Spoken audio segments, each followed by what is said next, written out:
One, the stream is live, and it is late. It's 8 o'clock Eastern, and we had planned to get on a little bit earlier, but technical difficulties, right? Infamous Sylvia. Hey, Hey, hey, you looking wonderful. I don't know how you're still fresh after being in court all day. Girl. it was a rough. But you're gonna give it all. You're gonna give it all. You're gonna lay it down on the YSL trial altar right now. We're gonna talk about it. Yeah. What happened today? Now we already talked earlier this afternoon um, about what happened this morning. So we'll go over that. But we're gonna give some people some time to jump in. Um, we are broadcasting live on YouTube on Infamous Sylvia. So shout out to all the Infamous Sylvia folks, all the peoples that represent and support while she's out there grinding in the courts. Absolutely. Make sure you are commenting and sending your love and all of that. Of course, you got your Cash App. What you put in here so people can give you donations because we need that too. The coins. Coins, the ka-chinga chings. It's $ infamous Sylvia. $ infamous Sylvia. So we definitely want to have all of that. And we're going to scroll that along the screen at some point for all those who don't know. But so we want to get that set up. And we are also broadcasting live on SOHH. So all of our so.com subscribers out there, those of you who have been with us for the last 27 years. Wow, 27 years. 27 years. Yeah, we done been through some stuff, but we here. And we still Black entrepreneurs. I got my Black entrepreneur hat on. Amen. And for the culture, this is what we do for the culture, So we're on so.com as well as the so.com YouTube, as well as the website. So you should be able to join us in 3 different places. And we just want to encourage y'all, y'all need to be supporting this channel, supporting infamous Sylvia, supporting because we're representing the culture, we're from the culture. This is not any culture vulturation that's happening. We don't culture vulturation, you know what I'm saying? And we are out here making sure that the story is told from our perspective, and we don't have any shenanigans like Miss Adrienne Love said today. What she say about being in the jungle? And the jungle. she's talking about being in. Yeah, we're gonna talk about that. We're gonna talk about the jungle comment that had a thug all twisted, and gonna talk about who was there today and being the first day of the trial. Ooh, they have a lot to do, and it seems like it was a bit of a mess, as you were saying this morning, like just trying to get this thing moving. Yeah, it was chaotic. They didn't have all the information that they needed, and they finally got it together. They got it together. Yeah. So in the morning, Adrienne, is it Adrienne or Andrea? Adrienne. Adrienne Love, who is the state prosecutor. We will pull up some pictures. I hope that we can get some of those pictures going for Adrienne Love. She was wearing red today. She don't have on red. She had on oh, that was the other day.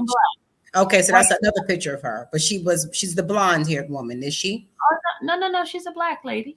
Oh, okay. Okay, this is Adrienne Love. Thank you. This is her we're looking at now? No, that's not her either. Uh-oh. All right. Well, we got to get our pictures organized. Okay. So tell us who we just saw, because those are important characters in this story anyway. Well, the lady in red is the attorney for Kendrick, for Monte Kendrick. Okay. His attorney. He has 3 attorneys. He has her, and then he has Weinstein, the guy that's right there with the glasses. And there's another attorney sitting next to him on the other side of Mr. Kendrick. Okay, so that's one of our co-defendants' attorneys, Kendrick's attorney. All right. And then the young lady in the stripes was whose attorney? She's like in law. I think she's in law school, but she's with Mr. Steele. Okay. Yeah. Okay, so she's part of Steele's team. All right. And I don't know if we have a picture of Adrienne Love, but she was the first person to present. She is the state prosecutor's office attorney. And she was supposed to come to the table this morning with all of her ducks in a row. And apparently she started presenting and everybody started going crazy. Yeah. What'd she do? She painted a picture of an ugly picture and a bunch of jungle wolves, pack of wolves in the jungle. Pack of wolves. And who the heck was she talking about being pack of wolves in the jungle? She was referring to the Jungle Book. You know that the Jungle Book, it was a thing talk about the pack of wolves in the Jungle Book. So she was referring to that. And so she was basically talking about Young Thug and Jeffrey Williams, his correct name, him and the rest of the YSL team, saying pack of wolves, and he's the wolf. He's the wolf, the leader. Okay, so there's different ways that you could have said that somebody was the leader of a group of people besides referring to jungles and wolves and animals. Yeah. You know, I mean, like, you know, has anybody on her team that's like a person of color who could tell her that was like totally, you know, racist, borderline racist, and tone deaf? Yes. You in there, you know, and of course we know everything is intentional. So we're not going to look at it as she didn't know any better. We're going to look at it as she knew what she was saying, trying to paint these men in a fashion that would automatically make them animals in the sight of the 12 men and women on the jury. Let's talk about the jury composition. Huh? 18. You mean 18? Wait, well, we got the substitutes in case, right? Yeah, the substitute, yes. All right. Majority of Black women, middle age, from like 45 and up. Nice. Okay, so these are somebody's mamas and aunties. Yes, somebody's mamas and aunties. And then you had 2 Black guys. One looked like he about 28, 30, early 30s. And then the other one, he's a little bit, they're about the same age, I would say. No, I would say he's 45, the older one. Okay. So then there's a little white guy. 2 white guys, and then one, he kind of looked like he's Spanish. He may not be white, but he is him, and then one white woman. Okay, so we seem like we have a pretty diverse composition for the jury. Yes. Did it look like okay? So that's the majority of them is an older age. They're all older, you know. Nobody in their teens or anything like that. No, early. No. All right, so that means the people in their teens either got excluded or early 20s, they got excluded or they didn't show up to jury duty. They're not registered. No, there was a lot of them that went through it, but a lot of them got hardship. Oh, they had hardship. Yeah. Right, because they can't afford to be on a 4-month. This is going to be a 4 or 5 month endeavor. Yes. Okay. And then the people that they chose are not people that are rich either. I think there are more people who the job is going to pay for the full time of them being there. Wow. Yeah. Well, we know that you're supposed to have a jury of your peers, right? And we know that the community that these young men were are members of and grew up around was a community. It was not an affluent community.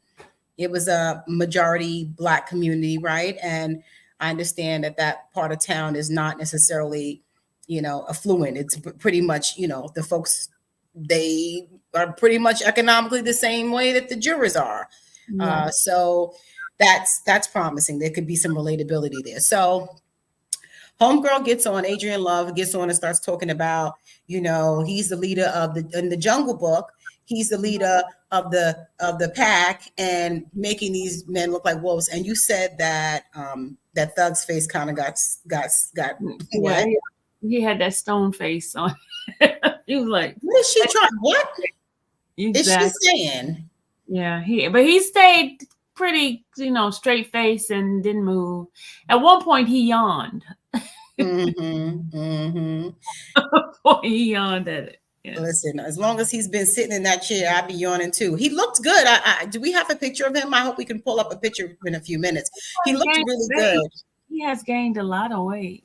Yeah, but his hair looked nicely plaited, right? Because he had been, I'd seen him a couple times, and you know, you used to seeing your celebrities looking amazing, and then you're seeing him in court, and he's looking like, yo, when is he going to get his hair done? Yeah. So his hair was done. Okay, so he's looking groomed, and he had on a black and white ensemble, so looking fresh and clean. And he was accompanied by a number of folks. I know that I heard that Mariah the scientist, his girlfriend, was in the building. Yeah, she is. She was sitting in the back. She had on a nice checkered coat, black and white. She had a pair of black slacks on, some nice shoes. You know how we always shoes, some nice shoes. Ma'am, gotta have it.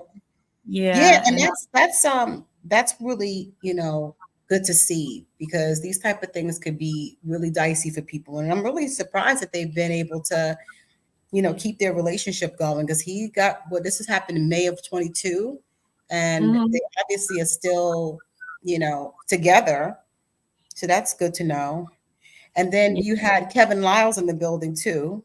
Yes. He was there. He went up to the family room upstairs because they didn't have enough room downstairs for the observers, and so, got a chance to talk to him.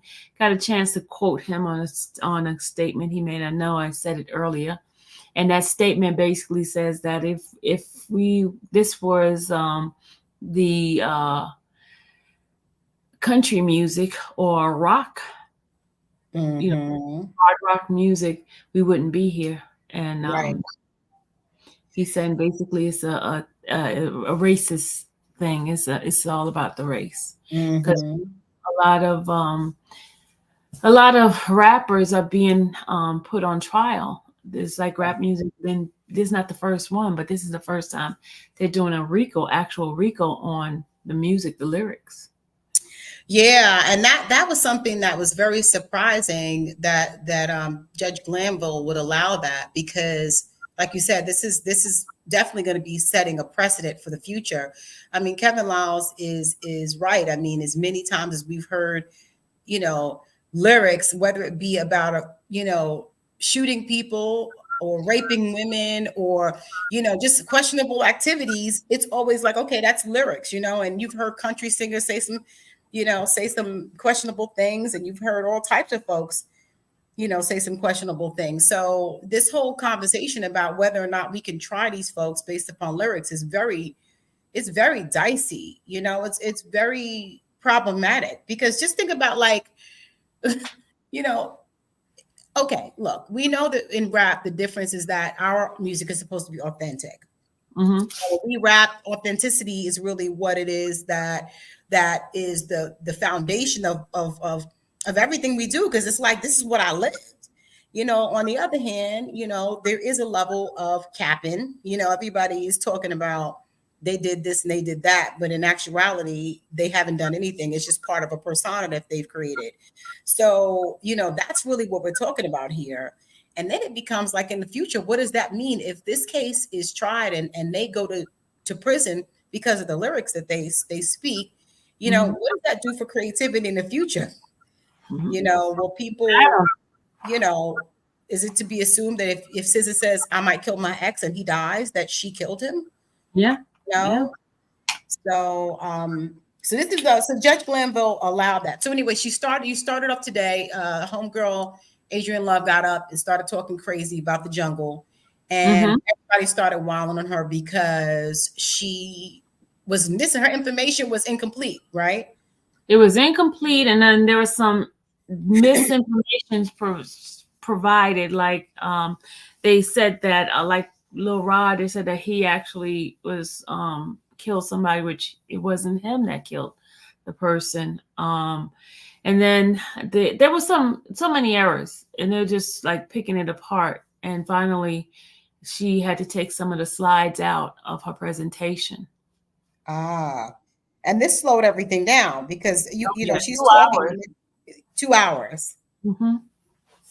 So a lot of the testimony that was supposed to happen today, the opening statements, we didn't get to a lot of that because of the delay with this. Okay. Well, yeah. Hold on, I just sent one of the pictures over for the producer. Okay. To show or whatever from the court. My pictures keep getting stuck in my box here. So she made all of these mistakes. She's talking about somebody killed somebody, but he wasn't even on trial for that. We're not even here for that. No, he And was on trial, but he's not the one who actually killed the person. It was somebody else. okay. So she's getting all her black people look the same. What are we dealing with right now? What's the reason for this, Miss Love? She's trying to get a case. She's trying to, she's trying to win a case. I'm like, are you trying to win a case by just messing the whole thing up, being confusing? Like, what exactly is happening? What type of strategy is this? You know what it is? It's because you remember they started off with a different set of prosecutors, right? Oh, that's and right. all of them are gone, and so like they have to start from scratch. And I believe that's one of the reasons why they prolonged the jury selection so long, is because they was trying to get them up to speed. Mr. Steele and a couple of other defendants filed for a speedy trial, right? So with that speedy trial, if they go past the 2 terms, they have to throw the case out. Right. So they didn't want to do that. So they met the deadline of a speedy trial, but it wasn't really a trial because you were still picking jury for 10 months. Right. So it was a stall tactic to me. This is me talking. It was a stall tactic. Mm-hmm. And they're still not ready. They're still not prepared. But the judge is very committed to moving forward with this, though, even though they're preparing at the same time while they're presenting. Because you mentioned that the defense, some of the lawyers were objecting and basically saying, you said that saying to the judge, listen, you were supposed to, I'm going to file a motion to mistrial because this was supposed to be prepared, and you said that if this happened, that there were going to be repercussions for the attorney. Yeah, he didn't follow through with what his word was. He's told them if certain things, he kept giving them more and more chances. And then he seemed like he was irritated with the defense because the defense is bringing it up. And he's like, I know this and that. To me, he's just so like mean to the other side. So with the other side, meaning he's mean to the defense. He's not. Defense. Okay. Yeah. So he's giving the states more leniency than because I think he knows they're not prepared. I think he knows that. I think he knows the circumstances, but he's trying to instead of getting rid of the case, he has to fulfill it. There's some people. I think there's some people who is telling them like they need to get this done, type of thing. All right, so she pushed through. They put a pause on everything. You guys went to lunch and then you came back. Yeah, and so she continued. She did her opening argument. She ended it. It took her, I would say, about an hour and 45 minutes for her argument. I thought she was going to take like 6 hours, but she didn't. She didn't take as long as I thought. And she presented a whole bunch of lyrics, I suppose. She presented lyrics. She presented like cases that with other people. And of course, she kept reiterating that Mr. William is the leader of it and things like that. So she kept reiterating that. All right. So we come back after lunch, and who was the first defense to present? You only had one today, and that was Mr. Max Schultz. I don't know how to say his name. Schultz. Yeah. No, Schultz. It's SH. Don't get me to spelling the man's name. It's not Schultz. It's like it's Schultz. Okay. Whose attorney is he? He is Shannon Stillwell's attorney. Let me pull it up. I think I can get that information for you because I'm not good at spelling someone's last name. Okay. So and maybe we can get a picture of Shannon Stillwell. I think we have all the photos of the individuals, producer. Yeah. So Shannon Stillwell's attorney, Max Schultz, was the only one that got to present today in the time frames. We're already starting off slow. Yeah, it was pretty slow. And tomorrow they're going to continue. We go back at 10 o'clock. Later than today. Go back at 10 o'clock tomorrow. So we're already, they're saying, excuse the noise in the background. Hold on. They're saying that the trial is going to be 4 to 5 months at this pace. By a year. Let me stop. A year. Oh my. Yeah, this is oh my. Okay. So he jumps on, and while we're waiting for Sylvia to get her situation, we're gonna show some photos. Go ahead. So what photos are we looking at here? That's Miss D. Williams and Mr. Ryan, and that's the lady with the white hair. That is an attorney that is like an advisor with Young Thug's side. She was part of the jury selection, and they said she's pretty good in picking jurors. Well, it seems like she did a pretty good job. That's Rodelius Ryan right there. Yeah, that's Rodelius Ryan with the hair sticking up. Yeah. Okay, got it. Who else we got? You want to show us some more photos? That is Shannon Stillwell. The lady in the red, that is the attorney for Mr. Nichols. She's with Mr. Harvey, Bruce Harvey. That's her like assistant. I mean, she's another attorney, not assistant. She's co-counsel for her name. I can't remember. Hold on a second. I do have her name. But you said the Shannon Stillwell's attorney. This gentleman, he's the one whose attorney presented today. Yeah, Mr. Shaw, the one that you see sitting right next to him with the glasses. Mm-hmm. That's who presented, and he did an excellent job, I must say, because he basically gave an outline of exactly what errors and what he says basically lies that was presented to the people, because even though they're saying one thing, but the facts are Stillwell, the individuals who the person, he said 4 guys is the ones that claimed that Stillwell was the one that did the crime, the murder, right? But those 4 individuals were in blue suits. He went by colors, right? First, the color was the green. He talked about money green. He talked about, the different, then he went on and started talking about blue. Blue, he was referring to the uniform of the prisoners in Fulton County. They had on blue. So he was saying that the 4 individuals the witnesses were individuals who were arrested and they were wearing blue. They wanted to get out. They didn't want to be in jail. So therefore, they told lies to get themselves out.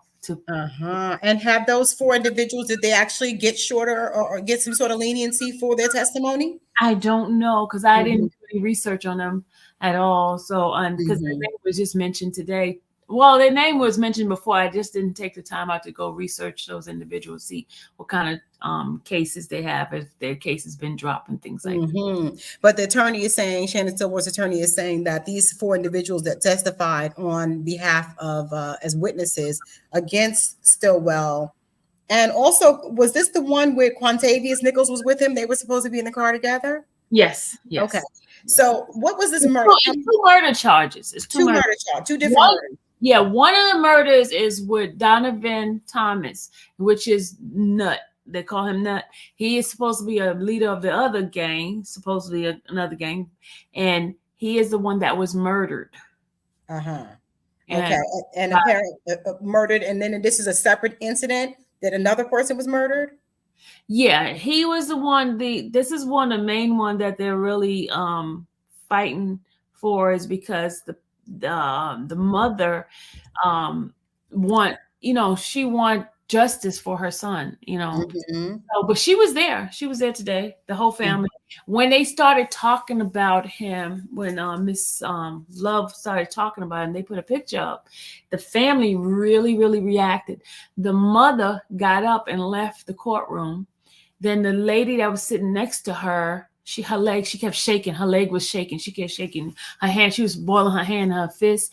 And then I don't know if it was a brother, cousin, some family member, they were on the side. One was crying. It's about 1, 2, 3, 4, about 5 of them that was sitting in the seat right across from me. But you see their reaction when they put the picture up. And this is a picture of what again? Him in, you know how they take a picture of somebody deceased? Oh my. Yeah. Of the the alleged gang member deceased. Yeah. Okay. So these people were coming. So these people were coming as family members, supporting, I guess, the prosecution, because Yeah. They're saying that Shannon Stillwell and Quantavious killed this person. Yes. Wow. That's hard to watch. That's hard to watch. It was not because you see a picture of him, regular picture, and then all of a sudden they put a picture of him in like, how they do the forensics and taking picture of a deceased body. Yeah. That's so traumatizing. Wow. Pretty rough. And what was Shannon Stillwell looking like during this time when they were showing all of this? I did not look at him because I was looking at the picture and I was looking at the family, seeing how their reaction. I didn't get a chance to look over onto his side. I couldn't see Nichols because Nichols is sitting in the back, and I don't have a view of him. Pretty good view.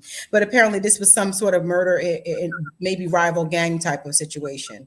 It's retaliation. So I don't know, because it was a drive-by and it was. They said a whole bunch of bullets, 12 bullets or something like that. They was mentioning it was 100 bullets or something. And how so the whole idea is they're supposed to be linking all of these things back to Young Thug. Allegedly, he is the person that orders all of these things as the leader. Are they also saying, okay, and somehow Young Thug told them to do that, or they're saying they did it for the leader, even though he was not around, even though he was not in the vicinity or had nothing to do with it, but they basically saying because he's the leader, they were doing it on his behalf. Okay. To furtherance the organized crime gang, membership though. But the thing is, when Mr. Shaw Max, I call him Max. When Max got up, he basically said that that Stillwell, yes, he was a drug dealer. He admitted that Stillwell was a drug dealer.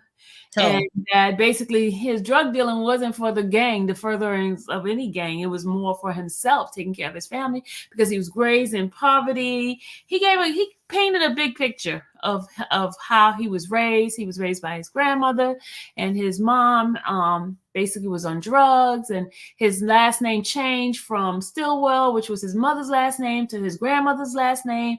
His grandmother is Jackson. I mean, he gave a whole picture. He painted a humanized picture of Mr. Stillwell. So, and you could see the intensity of the jurors. You saw how they were looking, and some of them even nodded of what some of the stuff she was saying. So, I mean, he was saying.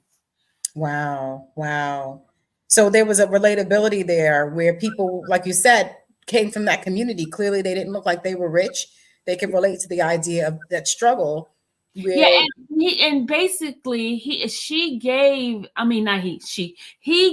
that picture of an individual raised in the poverty, and the single woman taking care of them. The grandmother raised him because the mother got on drugs, and he had no way out. At a young age, he wanted to have money because he was poor and not having, and lived in poverty. He was painting a good picture of the situation, And he's already admitted to selling drugs, right? Yeah. So that's not even like, and the issue here is he also mentioned he paid for the crime that he did as a drug dealer. He went to jail. He served his time as a drug dealer. Who is speaking on his behalf at this point? This whole tale. Who's telling this story? This is Shaw, Max Shaw, the attorney. Remember, I was supposed to be getting his right name, spelling of his right name. Right, but this is the attorney for who? Stillwell. Shannon Stillwell. Yes. Okay, so I'm trying to help me make it make sense. So he's painting the picture of the drug dealing. Of Shannon still was drug dealing. Well, he's painted a picture that he has done some crimes, but it wasn't murder. Right. Yeah, he didn't kill anybody. In fact, he's a target because people putting out those 4 liars put out that he was the one behind the murder, and now his life is at stake because he's been shot up a couple of times, and they've been trying to kill him and stuff. Retaliation.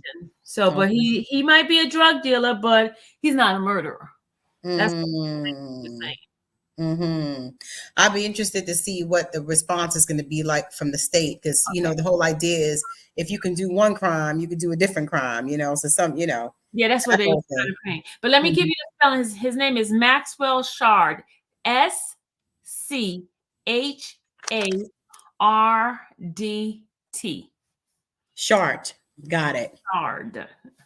Shart with a T, Yeah. Maxwell, and he's the attorney for Stillwell. Okay. Shannon Stillwell. Yes. So was that the gist of it? Like that was the whole thing, painting that story about him. Is he going to come back again tomorrow, or is he going to be? He completed because he did end, basically that they must find him not guilty because he is not the person that did the murder. The people that blaming him are the ones that was trying to get a deal because they got arrested. Because he gave an example, like one guy supposedly knew about this murder, but he waited from almost a whole year before he even said anything. And he said something after he got arrested. He was in jail. So each one of them did not say anything before, and then while you go to jail, now all of a sudden, these individuals the one that did it. All right. So what's going to happen now is he's finished. He's finished. Now the next set of person, I think Mr. Matthews going up, because when I was telling you which one was going first and second, Mr. Matthews said he was going to go next. So Mr. Matthew has Huey. The young man, Huey. Now, let me give you his first name. Hold on. Was that No, that was Don. Hold on, I'll give you his name. Hold on. Okay.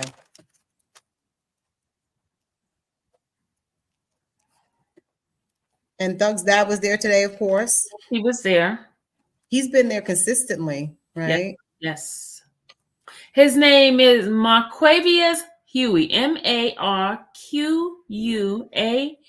as in Victor, IUS, Huey, HUEY. And he is accused of theft. Theft and a couple of other things. Hold on, I can get you. Okay, that's a photo of Marquavius there. He's also one of the younger ones, it looks like, right? Yeah, he's one of the younger ones. He's, I think, 20, 21, something like that. Okay. And when these things happened, was he a minor, or we don't know? I don't know exactly how old he was.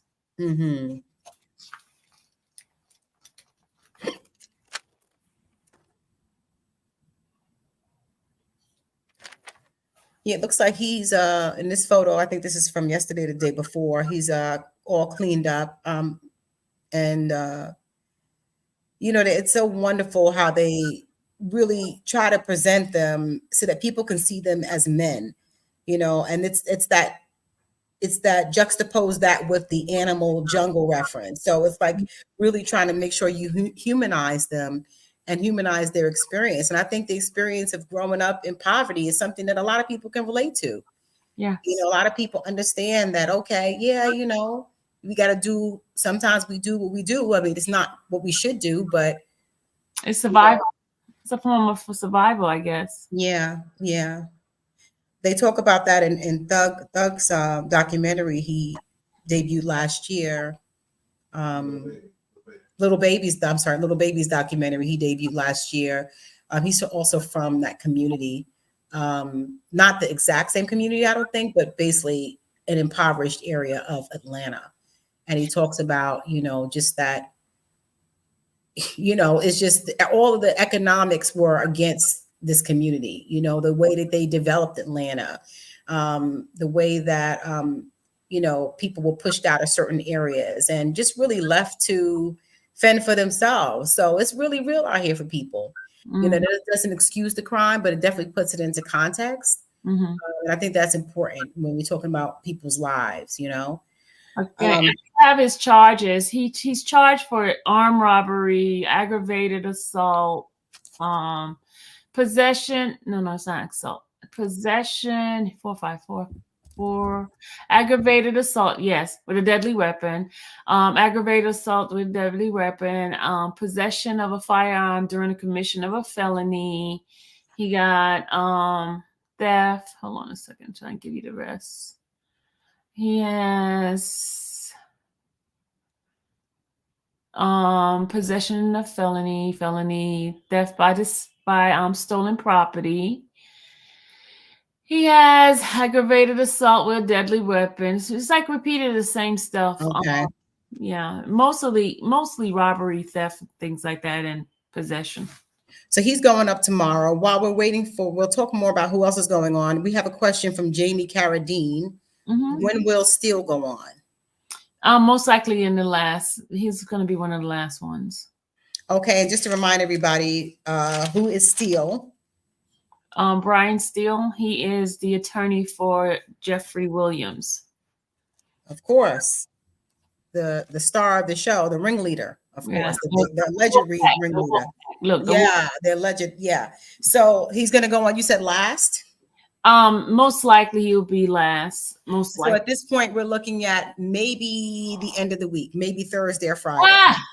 Don't say that, because they'll only have an hour to do. Okay. So tomorrow, so everybody gets an hour. Yeah. So it's 5. It's only 5 left. So okay. I would say it'll be over tomorrow. Okay. So we're hoping to hear from him tomorrow. You would think that he would get more time, only because he's supposed to be the foundation of this entire thing, right? So he's got to respond to so many different things that are pointing in his direction. He doesn't get more time for that? For Doug's opening statements? No, he don't. No. Okay. The others. All right. Also, any other questions, shoot them in. We have another one. They said Gunna's mom was in the courtroom today. Is that true? Gunna's mom? If she was, she probably was upstairs. She was not downstairs. What's the upstairs downstairs thing? Can you explain what that is? Downstairs is the main courtroom. That's where I am now. Yes, the room. Upstairs is where mostly the family is, and is it like a balcony, or what is the upstairs? How does the setup? It's a floor. It's another courtroom, and they seen an overflow with some screens. And they're on the screens. So there's two overflow rooms. There's one in 8H is where mostly the family is, and there's one in 7J, I think 7J or 7C. And then there's the main courtroom, which is 1C. 1C, you have to have credentials to be in there, and then you have to be like one of the family members. 6 family members is allowed in there. Then you have the victim's family in there, and you in the same room. In the same room, but let me tell you how they have it situated. They have the first row is like media, pool media, and then they have the second row has the family members of Donovan. Then you have a middle row and some other family members are there. Then in between the defense family, they have security. Security is taking up the whole bench. It's set. Okay. The security separates the ones from the back. The ones in the back is the defense family.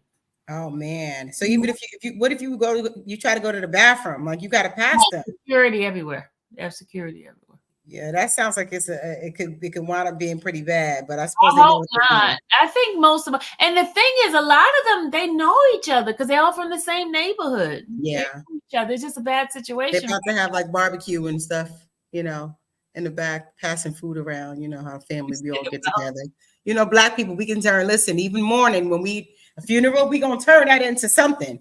It doesn't matter. We can turn it all into something.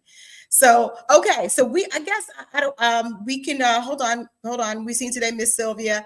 I'm glad they allowed you a seat in the courtroom. Miss Carradine says that. Jamie. Yes, finally I'm in the courtroom. Y'all, if you looked at Lauren Crime, you should see a picture of me. I have my black suit and everything. I'm in there. I'm in there, y'all. I'm in there. Yes.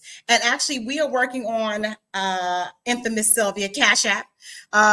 We're working on her getting her own stream. So we will keep you all posted. It's a little maneuvering, but she's got the credentials, and soon and very soon you will be getting it live directly from infamous Sylvia herself. You will no longer have to go to other places because you want to support the independent journalist. You want to support the person that's been in the room from the beginning, not the Johnny come latelys. Let me just tell you something too. I want to air something out. Okay. Talk. Now, Shade Room, I really want to call them out. They quoted an individual who is not even in the courtroom.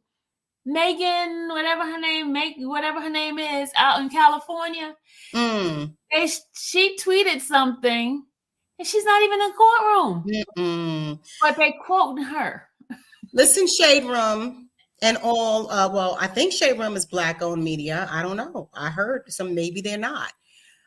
You guys need to be, first of all, supporting Sylvia because she's out there representing and making sure she gets the story from our perspective.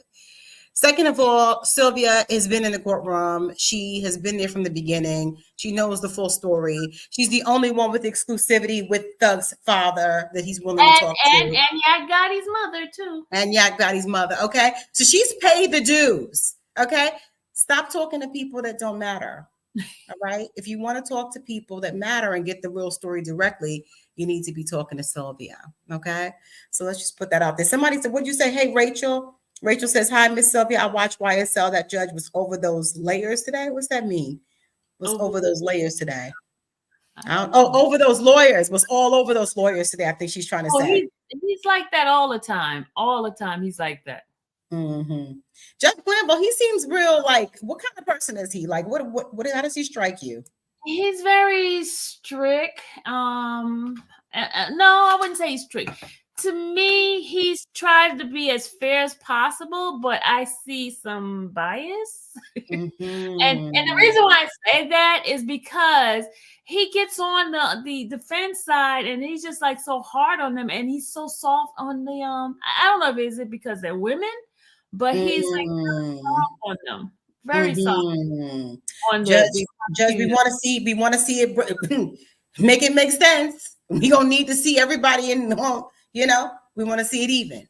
But, you know, the good news is that we've got a jury, right? Because the judge is only going to, this is a jury trial. So it's really, the judge is there to moderate everything. So we do want him to be fair. Yeah. But I want to tell you, the jury, one of the jurors was super, super late. Oh, gosh. They had to go and look for that juror. And something happened with their car. Coming back from lunch or just in the morning? No, and this morning. We started at 9 o'clock, and the judge was on the bench, and we all waiting. And they don't play that. If you on jury duty, you better be there. They'll come get you at your house. Tie you down to the chair. Now, this jury, they get to go home at the end of the day, right? Every day they get to go back home. Yes. Okay. And of course, we're not seeing the jury on the screen because their identities are protected, or no? Are we seeing the jury? We're told we cannot take any pictures of the jurors. We can't talk to the jurors. You can't do anything. Don't even look at it. And the jurors are not also being streamed. You can't see the jurors in the video stream. Okay. No. Okay. All right. Well, we got a long way to go. Thank everyone for being here this evening. We're going to be doing twice a day. So let's set the schedule. Every day between 12 and 1, right? There's going to be a break. Yeah. Yeah. And we're endeavoring to make sure. Let's do the evenings around the 7:30. 7:30, because Atlanta traffic is bananas. Yes, bananas. Yeah. So when you get out at 6, it's like you still at 7. That can be get home, get a break, refreshing yourself to 8 o'clock.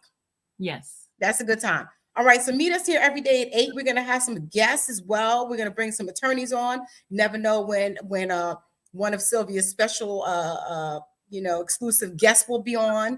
So.com will be working directly with Sylvia the entire time so that we can make sure that we're bringing the hip hop perspective, bringing that, the world of what the context of all of this is. We're just going to do what we do.